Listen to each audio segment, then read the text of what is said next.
va aborder est évidemment et éminemment un sujet propre au 8e arrondissement, c'est-à-dire un dictionnaire historique architectural et culturel des Champs-Élysées, c'est-à-dire une énorme somme qu'il va nous sortir à l'automne, entre le 30 septembre et le 15 octobre. Vous allez évoquer toutes ces anecdotes, toutes ces histoires qui, depuis leur création sous Louis XIV, parsèment les Champs-Élysées. C'est un lieu qui nous fait monter vers le ciel, même si la butte a été partiellement arasée. Je n'ai aucune nostalgie. Je n'aime qu'une chose, c'est vivre demain. C'est ça que je vous propose à Paris. Une histoire comme celle-là, une histoire que l'on raconte en salle, et non pas devant les lieux ou dans les lieux, elle doit être une sorte de trousseau de clés, ouvrir des portes successivement.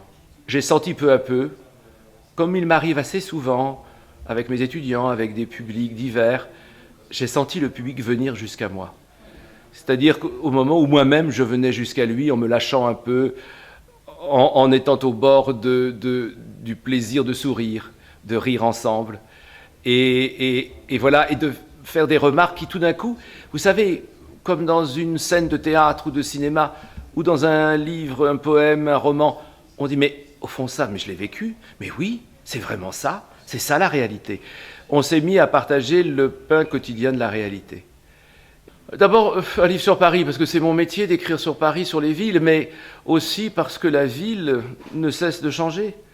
Et que ce qu'elle est aujourd'hui n'est pas celle que j'ai connue. Et donc, puisque j'en ai déjà connu une ou deux, pourquoi pas aller chercher celle que je n'ai pas connue? Pourquoi ne pas préparer par cette connaissance la ville qui vient?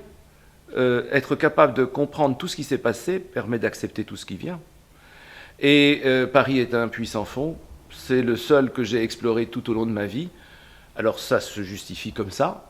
Et puis il se trouve que ça n'existe pas, le livre que nous faisons en ce moment avec le maître d'ouvrage, Brice Payen, mon fils, etc. C'est un livre qui n'existe pas parce que c'est un livre qui étudie le territoire, ce que l'on pose sur le territoire et ce que l'on vit dans ce territoire. Et grâce à ce territoire et grâce à ce qu'on y a posé.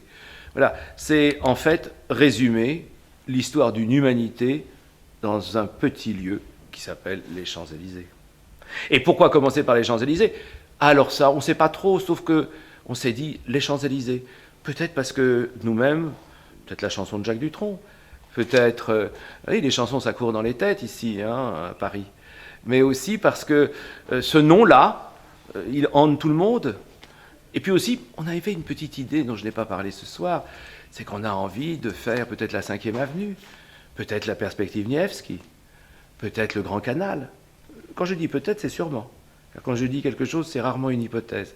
C'est la plupart du temps un rêve à réaliser. Mais quand je me rends compte du travail, de l'œuvre que représente cet ouvrage, ce livre, pardonnez-moi d'être prétentieux, ce n'est pas une église, c'est une cathédrale. Et une cathédrale, il va falloir qu'on soit nombreux à tailler les pierres, à les assembler et à construire jusqu'aux flèches. Mais déjà, avec les Champs-Élysées, si on n'a pas la cathédrale bâtie, on a l'allée centrale qui va de la nef à l'orient du cœur. C'est un peu le printemps des Champs-Élysées, c'est le printemps de Paris que j'ai voulu vous présenter ce soir, et je vous remercie. Aux Champs-Élysées.